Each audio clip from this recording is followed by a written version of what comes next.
विघ्नेश्वराय वरदाय सुरप्रियाय लंबोदराय सकलाय जगद्विताय नादाननाय श्रुतयज्ञविभूषिताय गौरीसुताय गणनाथ नमो नमस्ते श्री गणपते नमो नमः। ओम मनोजवं ऋतुतुल्य वेगं जितेन्द्रियं बुद्धिमतां वरिष्ठं वातात्मजं वानरयूथमुख्यं श्रीरामदूतं शरणं प्रपद्ये। श्री रामचंद्र भगवान की जय। श्री गायत्री माता की जय। ओम श्री सोमनाथ महादेव की जय। ओम श्री भारत माता की जय। वंदे वेद मातरम। श्री भागवत भगवान जी महाराज की जय। सौनु करो कल्याण हे दयाळु प्रभु, सौनु करो कल्याण। नर नारी पशु पक्षीनी साथे जीव जंतुनु तमाम सौनु करो कल्याण। આજે 21મી તારીખ નવેમ્બર મહિનો અને માક્ષર સુદ એકમ। આજે નવરાત્રિ પ્રારંભ છે। આજથી નોરતા ચાલુ છે, પણ 4 વર્ષના 4 નોરતા છે। માક્ષર મહિનાના પણ નોરતા આજથી ચાલુ થયા। बोले श्री गायत्री माता की जय। वाघेश्वरी माता की जय। श्री अंबे माता की जय। ओम डोंगरेजी महाराज ना चरणों में वंदन साथे, सुखदेव जी महाराज ना चरणों में वंदन साथे श्री कृष्ण कन्या लाल की जय। परीक्षित जी ने श्राप और सुखदेव जी आगमन कथा तरफ आगे बढ़ीए। खूब सरस मजानु भाव सभर अपनी आ कथा श्री कृष्ण परमात्मा सरस रीते सांभळे छे। एवा भाव साथे एक दिवस राजा परीक्षित दिग्विजय करीने सरस्वती नदीना किनारे आव्या छे। त्यां गाय अने बळदने काळो पुरुष लाकड़ी वडे मारतो હતો। धर्म ए बळद छे ने गाय छे पृथ्वीनुं स्वरूप छे। गायनी आंखमांथी अश्रुओ सरी रह्या छे। धर्मरूप बळद तेने दुःखनुं कारण पूछे त्यारे गायरूपी पृथ्वी एम कहे छे के श्री कृष्ण आ पृथ्वी परथी लीला संकेली लीधी एटले संसार पापमय कलियुगनो कुदृष्टिनो शिकार बनी गयो छे। धर्मनी मर्यादानुं जो पालन करवामां आवे तो ज्ञान आपोआप प्रकट थई जाय। धर्मना 4 मुख्य अंगो छे। पहेलुं छे सत्य, बीजुं छे तप, त्रीजुं पवित्रता अने छेल्ले चौथुं छे दया। धर्म 4 पग उपर सतयुगमां ऊभो हतो। पछी धर्म 3 पग उपर टकी रह्यो એટલે તે યુગનું નામ ત્રેતા યુગ પડ્યું।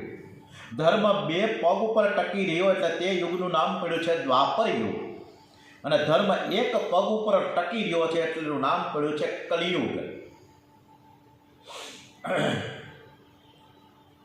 એક દિવસ રાજા સત્યદેવ પ્રાતઃકાળે સવારે 4 વાગે ઉઠ્યા। તેણે પોતાના ઘરમાંથી એક સુંદર સ્ત્રીને બહાર જતી જોઈ। राजा खूब ज आश्चर्य पामी गयो। पेली स्त्री ने पूछ्यु कि तमे कोण छो? એટલે સ્ત્રી બોલી છે કે હું લક્ષ્મી છું। હવે તમારા ઘરમાંથી હું નીકળી જાઉં છું। રાજાએ કહ્યું ભલે તમે જઈ શકો છો। થોડી વાર પછી ઘરમાંથી એક સુંદર પુરુષ બહાર આવ્યો। રાજાએ પૂછ્યું કે ભાઈ કોણ છો? તો કે હું દાન છું। અહીંથી લક્ષ્મી ગઈ એટલે મારું કામ છે, હું પણ જાઉં। રાજાએ કહ્યું ભલે તમારે જવું હોય તો તમે પણ જઈ શકો છો। થોડી વાર પછી ઘરમાંથી એક ત્રીજો પુરુષ આવ્યો બહાર। એણે પૂછ્યું કે ભાઈ તમે કોણ છો? કે હું સદાચાર છું। તમારે ત્યાંથી લક્ષ્મી દાન નીકળી ગયા, હવે હું પણ જાઉં છું। રાજાએ કહ્યું કે તમે પણ જઈ શકો છો। થોડી વાર બાદ છેલ્લો ચોથો પુરુષ આવ્યો બહાર। રાજાએ પૂછ્યું કોણ છો? કે હું યશ છું। લક્ષ્મી દાન અને સદાચાર ગયા, હવે હું રહીને શું કહીશ? રાજાએ તેને પણ જવાની આજ્ઞા આપી છે। ત્યારબાદ એક 5મો સુંદર યુવાન પુરુષ બહાર નીકળ્યો। પૂછ્યું કોણ છો તમે? હું સત્ય છું। તમારા ઘરમાંથી લક્ષ્મી, યશ, દાન અને સદાચાર નીકળી ગયા, તો હવે હું પણ એમની સાથે જાઉં। રાજાએ કહ્યું ભલે બધા જ ગયા પણ હું તમને નહીં જવા દઉં। તમે જાઓ તો તમે તો મારું સર્વસ્વ છો, અને તમે જો નીકળી જાઓ અહીંથી તો મારું સર્વસ્વ વયું જાય. સત્ય રહી ગયું. સત્યના રહી જવાથી લક્ષ્મી, દાન, સદાચાર, દયા અને યશ પાછા ફર્યા. એ સત્યની સાથે રહેવા ઈચ્છતા હતા. સત્ય વગર કીર્તિ, સદાચાર, લક્ષ્મી શા કામના? જો સત્યને વળગી રહેશો તો બધા જ આપોઆપ પાછા ચાલી જશે, બધા જ પાછા આવી જશે. લક્ષ્મી ચંચળ છે, તે અમુક પેઢી સુધી જ સાથે રહે, પછી ચાલી જવાની. જીવનમાં લક્ષ્મી, દાન, સદાચાર, યશ ભલે ન હોય પણ સત્ય તો હોવું જ જોઈએ. સુતજી કહે છે કે સત્ય, તપ, દયા, પવિત્રતા અને ધર્મના આ 4 અંગો છે. આ 4 તત્વો ભેગા મળીને ધર્મ સ્થિર થાય છે. જેનામાં 4 તત્વો પરિપૂર્ણ હોય છે તે ધર્મી છે. ત્રેતાયુગમાં સત્ય ગયું, દ્વાપરમાં સત્ય અને તપ બની ગયા, કલિયુગમાં સત્ય, તપ, દયા અને પવિત્રતા ગયા, અને કલિયુગમાં એક દાન જ રહ્યું છે. દાનમ એકમ કલિયુગે. કલિયુગમાં દયા, દાન ઉપર એક પગ ધર્મ ટકેલો છે. હવે પરીક્ષિત રાજા ધર્મથી રાજ્ય કરવા લાગ્યા છે. એમણે 3 અશ્વમેઘ યજ્ઞ કર્યા. અશ્વમેઘ યજ્ઞનો ઘોડો છૂટવો મૂકવામાં આવ્યો. વાસના એ ઘોડો છે, કોઈ પણ વિષયમાં વાસના બંધાઈ ન જાય, તેની કાળજી રાખવાની. પરીક્ષિતે 3 યજ્ઞો કર્યા છે. ઇન્દ્રિય, શરીર અને મનોગત વાસનાનો નાશ થાય એ માટે આ 3 યજ્ઞો. અને ચોથો યજ્ઞ બુદ્ધિગત યજ્ઞ છે. બુદ્ધિગત વાસના તો સુખદેવજી જેવા બ્રહ્મનિષ્ઠ ગુરુ પ્રાપ્ત કરે તો જ તેનો નાશ થઈ શકે. એટલે ચોથો યજ્ઞ બાકી છે. એટલે આ રીતના સુખદેવજી પરીક્ષિત રાજાએ સરસ મજાના યજ્ઞ અને ધર્મ કાર્ય ચાલુ રાખ્યું છે. પરીક્ષિત રાજાના આચાર બહુ જ શુદ્ધ હતા. રાજા બગડે ને તો જ પ્રજા બગડે. કલીએ વિચાર કર્યો કે પરીક્ષિત કંઈક પાપ કરે ને તો હું એમાં પ્રવેશ કરું. પ્રથમ રાજાના મનમાં પ્રવેશ કરું, પછી પ્રજામાં પ્રવેશ મળી શકશે. આચાર બગડે ત્યારે વિચાર બગડે છે. આચાર વિચાર બંને બગડે ત્યારે કલી ઘરમાં આવે. પાણી બગડે એની વાણી બગડે. પાણી જેનું બગડે છે, પાણી અપવિત્ર હશે તેનું વીર્ય બગડે છે. વીર્યમાં જળ તત્વો મુખ્ય હોય છે. ગમે તેના હાથનું પાણી ન પીવું. એ જ રીતે અન્ન બગડે તો મન બગડે. ઋષિઓ સૂક્ષ્મ શરીરનો પણ વિચાર કરે છે. જેનું સ્થૂળ શરીર બગડ્યું તેનું સૂક્ષ્મ શરીર પણ બગડે છે. સદાચાર ન હોય તો બુદ્ધિમાં સદવિચાર ટકતો નથી. મહાભારતના વન પર્વમાં એક કથા આવે છે. આપણે અત્યારે વન પર્વની કથા હમણાં થોડા સમય પહેલાં જ વાંચી. વન પર્વ આપણે ચાલુ છે. નળ રાજાની પાછળ કલી પડ્યો. નળ રાજાનું જીવન બહુ પવિત્ર હતું. કલીની નળ રાજાના શરીરમાં પ્રવેશ કરવાની હિંમત થતી નથી. અને એકવાર નળ રાજાની થોડી ભૂલ થઈ. રાત્રિના સમયે દીર્ઘશંકા કર્યા, પછી હાથ પગની શુદ્ધિ તો કરી, પણ બહુ ઠંડી હતી એટલે આળસમાં એડીનો ભાગ બરાબર ધોયો નહીં. કલીએ એડીમાં પ્રવેશ કર્યો. દીર્ઘશંકા, લઘુશંકા કર્યા પછી હાથ, પગ અને મુખની બરાબર શુદ્ધિ કરો. ઓછામાં ઓછા 5 કોગળા જરૂર કરો. શુદ્ધિનો ભંગ થાય, કાળજું બગડે તો જ કલી આવે છે. પરીક્ષિત રાજાનું જીવન છે બહુ જ શુદ્ધ હતું, એકદમ પવિત્ર. વેરાવળથી આગળ પ્રાચી સરસ્વતી આવે છે. ત્યાં કલી અને પરીક્ષિતનો ભેટો થયો. કલીએ પરીક્ષિત રાજાને કપટથી સ્પર્શ કરવાનું વિચાર્યું. તેને માયા રહી છે. પરીક્ષિતે એક પગ ઉપર ઉભેલા બળદને જોઈ. એક શુદ્ધ હાથમાં, એક શુદ્ર હાથમાં લાકડીથી એ બળદને મારતો હતો. બળદ એક પગ ઉપર ઊભો હોવાથી તે દુઃખી હતો. પરીક્ષિત રાજાએ પૂછ્યું કે તારા 3 પગ કોણે કાપ્યા? ધર્મરૂપી બળદ કહે છે કે રાજન, મને કોણ દુઃખ આપે છે એનો નિર્ણય તો હજી થયો જ નથી.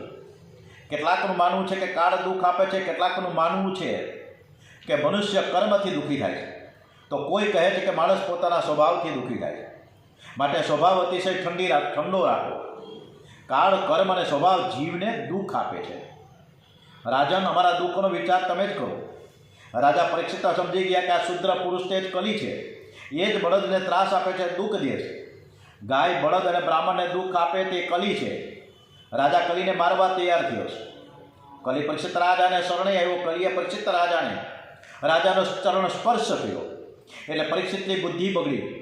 જે મનુષ્યના ચરિત્રની ખબર ન હોય એવા માણસનો સ્પર્શ કરવો નહીં. જે વ્યક્તિનો સ્પર્શ કરો તેના શરીરના પરમાણુઓ સ્પર્શ કરનાર શરીરમાં દાખલ થાય. અને અત્યારના સમયમાં સીધો માણસ બહુ સરસ છે એટલે આપણે એની સાથે સારો વ્યવહાર કરીએ, પછી ધીમે ધીમે એ ગરબો કેળવે આપણી સાથે, અને પછી હોય એ બધું લૂંટી લઈએ, ખબર જ ના પડે, અને પછી ધૂંબા મારી દઈએ. માણસ કેવો છે એ ખબર ન પડે, પણ માણસ ક્યારે કેવો છે એ તો પનારો પડે પછી ખબર પડે. એટલે માણસ બહુ સારો, ખૂબ જ સારો, પણ પનારો ન પડે ત્યાં સુધી પછી ખબર પડે કે આ માણસ કેવો છે. એટલે અત્યારે તો બહુ ધ્યાન રાખવા જેવું છે. કલીએ પરીક્ષિતનો સ્પર્શ કર્યો છે, એટલે કે પરીક્ષિતના એ પગે લાગ્યો. પગના સ્પર્શથી રાજાની બુદ્ધિ બગડી, રાજાની બુદ્ધિમાં વિકાર આવ્યો. દુષ્ટને મારવો તે રાજાનો ધર્મ છે, છતાં દુષ્ટો પર રાજા દયા બતાવે છે. રાજા કહે છે, મેં તે મારી શરણાગતિ લીધી છે અને મેં એ સ્વીકારી છે, એટલે હું તને મારતો નથી, પણ તું તારું તેવું આજે જે મારું અત્રું સામ્રાજ્ય છે ત્યાંથી તું ચાલ્યો જા. કલી પ્રાર્થના કરે કે રાજન હું જાઉં ક્યાં? ક્યાંય મારું સ્થાન નથી, મને કોઈ સ્વીકારવા તૈયાર નથી, ને ચારે બાજુ તો આપનું રાજ્ય છે, મને રહેવા કંઈક સ્થાન તો આપો, હું ક્યાં જાઉં? પરીક્ષિતે કલીને રહેવા માટે 4 સ્થાન આપ્યા છે. એક તો જુગાર, મદિરાપાન, સ્ત્રીસંગ અને હિંસા. આ 4 સ્થાનોના અનુક્રમે અસત્ય, મદ, આસક્તિ અને નિર્દયતા એમ 4 પ્રકારના અધર્મો રહે છે.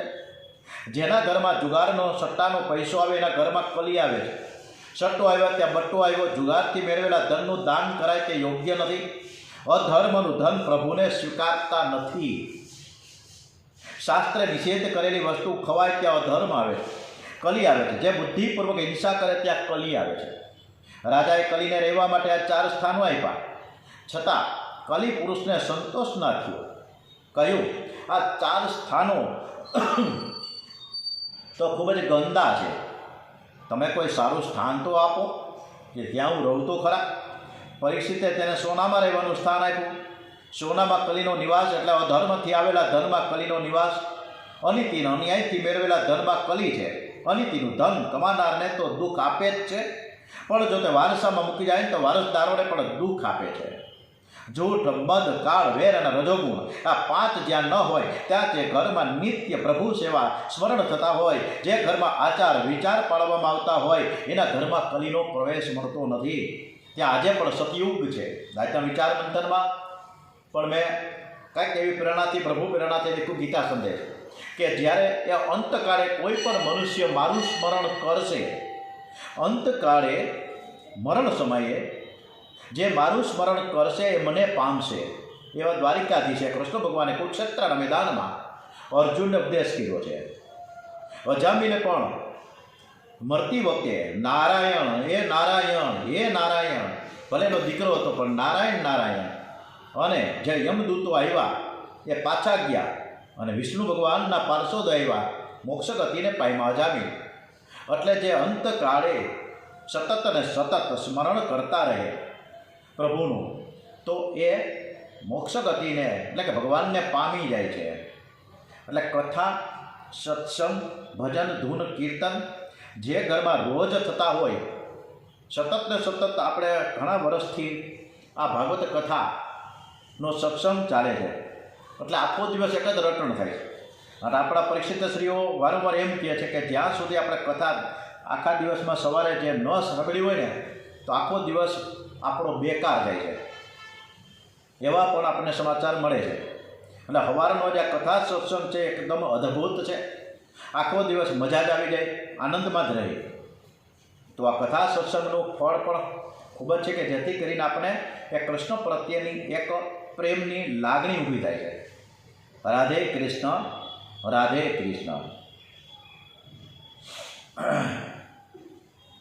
પરીક્ષિતે બળદના 3 પગ જે કાપ્યા તે જોડી આપ્યા.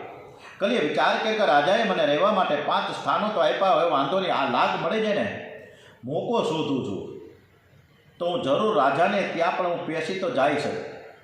અને એક દિવસ પરીક્ષિતને જિજ્ઞાસા થઈ કે દાદાએ મારા માટે હું રાખ્યું છે, લાવ જોઈ તો લો. એક મોટો બધો રૂમ હતો. હું આ પદ્મનાભ મંદિરમાં કેટલા બધા રૂમ અત્યારે બંધ છે, કેટલાય ખજાનાઓ પડ્યા છે. આપણે વચ્ચે વર્ષો પહેલાં આપણે ન્યૂઝપેપરમાં જોયું આવી જ રીતના હસ્તિનાપુરની આ રાજધાનીમાં પરીક્ષિત રાજા એ એક બંધ ઓરડો હતો, મોટું બધું તાળું લાગેલું હતું, ખોલ્યું કે એમાં શું હશે. એમાં એક મોટો બધો પટારો હતો, પટારો ખોલ્યો અને એ પટારામાં અનેક પ્રકારના સોના, મોહર, દાગીના, રત્નો હતા. એમાં એક એટલો બધો સરસ મજાનો સોનાનો મુકટ હતો. એ જોઈને રાજાની મતિ ભ્રમ થઈ, એને મજા આવી ગઈ કે આ તો બહુ હાઈ ક્લાસ છે, આ તો મારે પહેરવો જ જોઈએ, આ એમનામ પટારામાં પીડ્યો છે. એટલે પરીક્ષિતે કોઈ પણ જાતના વિચાર કર્યા વગર આ મુકટ લીધો, માથે ચડાવ્યો અને મૂક્યો, અરીસામાં જોયું, બહુ સરસ છે. હવે આ મુકટ જરાસંઘનો હતો. જરાસંઘના પુત્ર સહદેવે આ મુકટ માટે માંગણી કરી હતી. ધર્મરાજાએ પણ તે મુકટ ન લેવાની સલાહ આપી, પરંતુ ભીમ સહદેવને રડાવીને તે મુકટ લઈ આવ્યો હતો. એટલે આ ધન અનીતિનું થયું, અને અનીતિનું ધન વારસદારોને પણ દુઃખી કરે છે.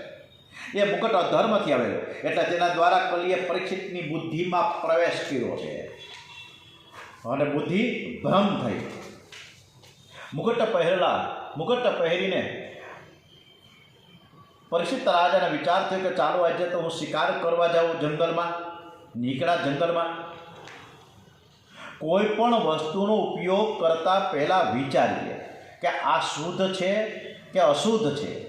અપવિત્ર સમયે કોઈ વસ્તુ આવે તેના કારણનો દોષ લાગે છે. શાસ્ત્રમાં એવું પણ કહ્યું છે કે કોઈની પથારીમાં સૂવું નહીં. બીજાની પથારીમાં સૂવાનો પ્રસંગ આવે તો તમારું વસ્ત્ર તે પથારીમાં પાથરીને તેમાં પ્રભુના નામની 5 માળા કરો અને તે પથારીને પવિત્ર કરીને પરમાત્માની સાથે સૂઈ જાઓ. જો પથારીમાં કોઈ પાપ કર્યું હશે તો પાપના પરમાણુઓ તમારામાં આવશે. એ કદાચ તરત જ મનને ન બગાડે, પણ પછીથી મનને બગાડે છે, માટે તેની શુદ્ધિ કરીને પછી ઉપયોગ કરો. અને જ્યારે આ શબ્દો આવે છે ત્યારે અમરેલીનું એક દંપતી, મને નામ યાદ નથી આવતું એનું, હરિદ્વાર કથામાં આવ્યા હતા. અને ત્યારે એ પોતાની ઓશિકા ઉપર રાખવાનું માથેનું જે એક કપડું, પછી બિછાના ઉપર પાથરવા માટેનું એક સરસ મજાની શાલ, બીજી ઓઢવા માટેની પણ શાલ, એ બંને સાથે લીધી હતી. એટલે ગમે ત્યાં જાય એની આ 3 સાધન ભેગા જ હોય કે અમે ક્યારેય કોઈની પથારીમાં સૂતા જ નથી, અમારે અમારા કપડું પાથરીને જ સૂઈએ છીએ. એટલે બહુ સરસ. રાજાએ વિચાર કર્યો કે આ ઋષિ મારું સ્વાગત ન કરવા માટે હવે રાજા છેલ્લી જંગલમાં નીકળો શિકાર કરવા માટે. ક્યાંનો ક્યાં દૂર ને દૂર જતા રહ્યા. એકદમ સરસ એવું ગાઢ જંગલ હતું. એના સૈનિકો પાછળ રહી ગયા, એના સેનાપતિ પાછળ રહી ગયા, અને મંત્રી પાછળ રહી ગયો. એકલા ભાગ્યા દૂર દૂર જંગલમાં. અને ત્યાં એને ભૂખ અને તરસ એટલી બધી લાગી ગઈ. આજુબાજુ જોયું, ક્યાંય પણ કૂવો નહોતો, વાવ નહોતી, ખાવાનું કાંઈ મળે નહીં, પીવાનું કંઈ મળે નહીં, કરવું શું? એમ કરતાં કરતાં ભૂખ અને તરસથી ટળવળતા આ રાજા પરીક્ષિત આગળ વધતા એક ઋષિના આશ્રમમાં આવ્યા છે. ત્યાં સમીક ઋષિ નામના જે ઋષિ સંત સમાધિમાં હતા.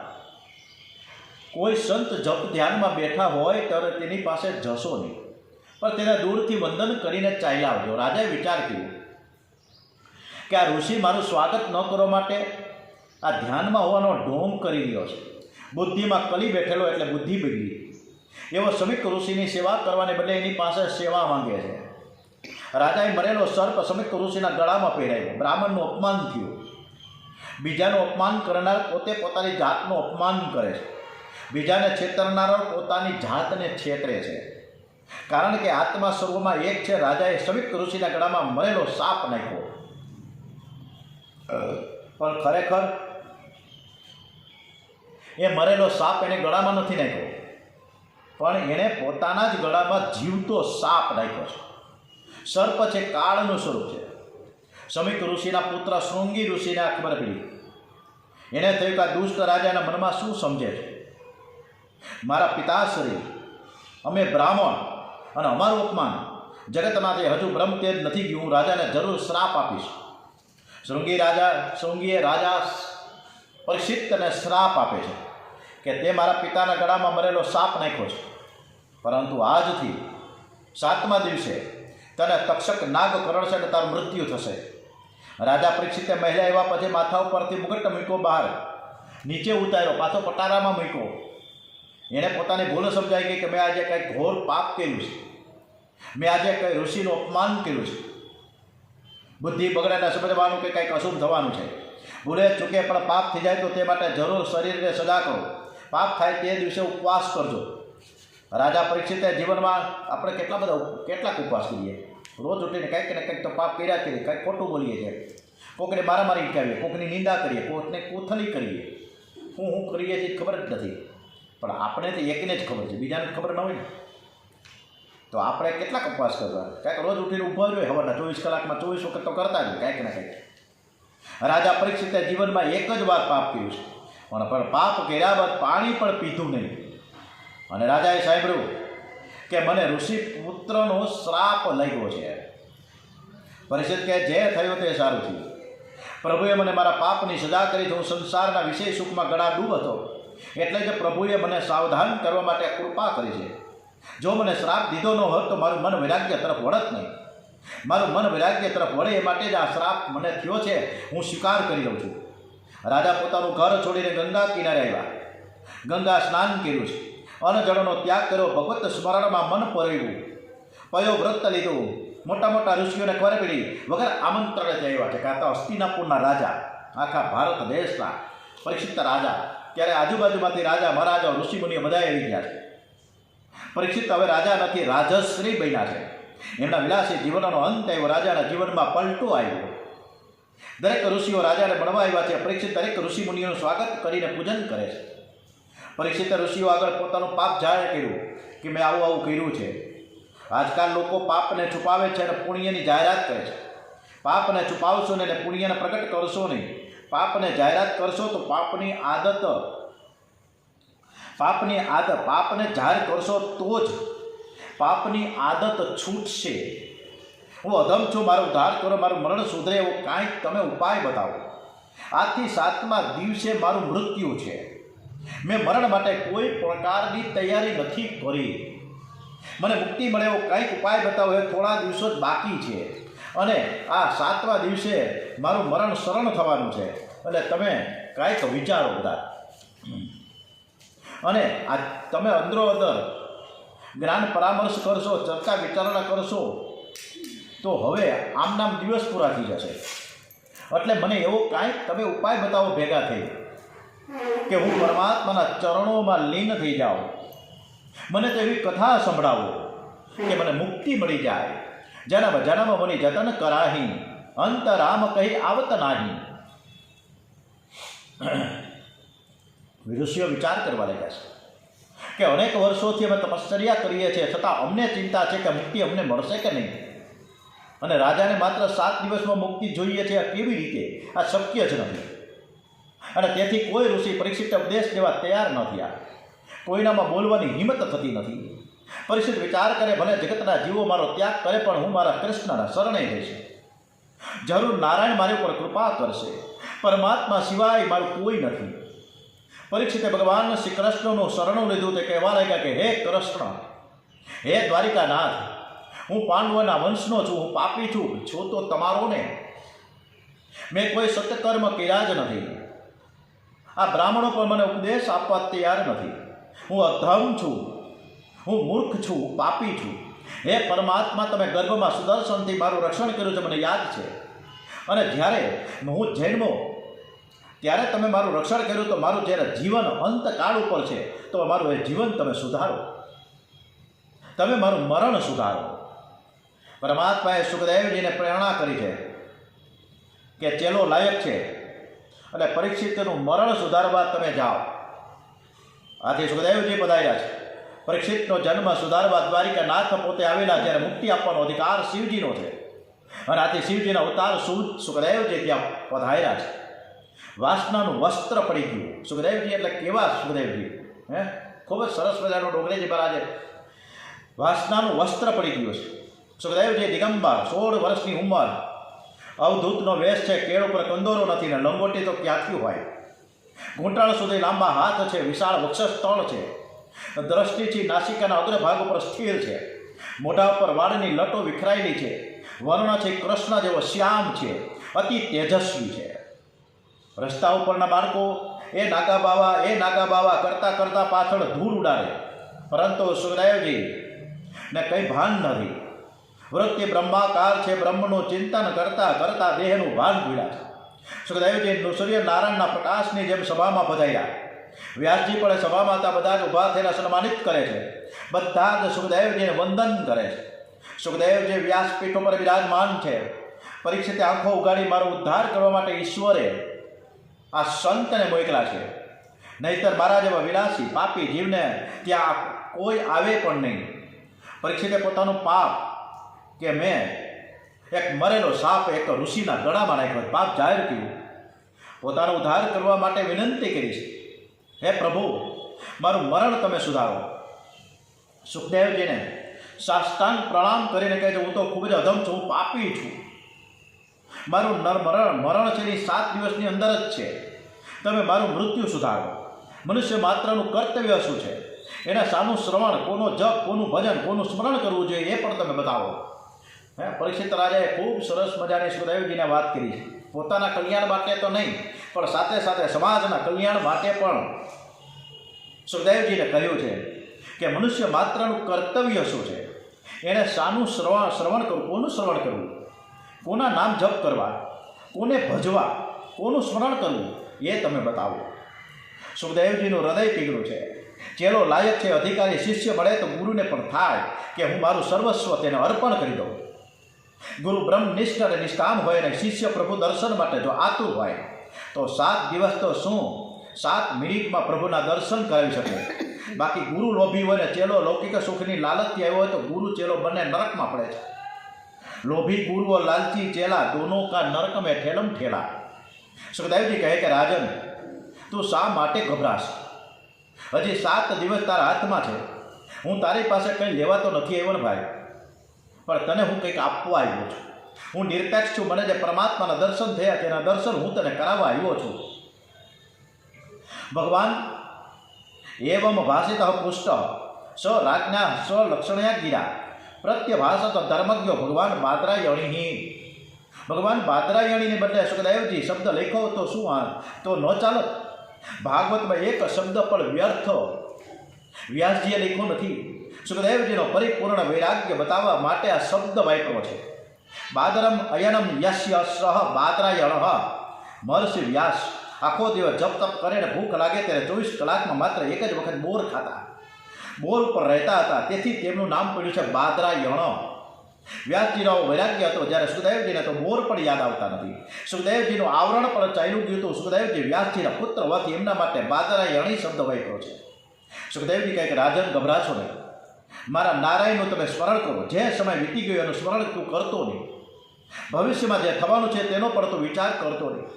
ફક્ત વર્તમાનને જ સુધાર. જે 7 દિવસ બાકી છે મારા નારાયણનું સ્મરણ કર. તારું જીવન સુધરી જશે.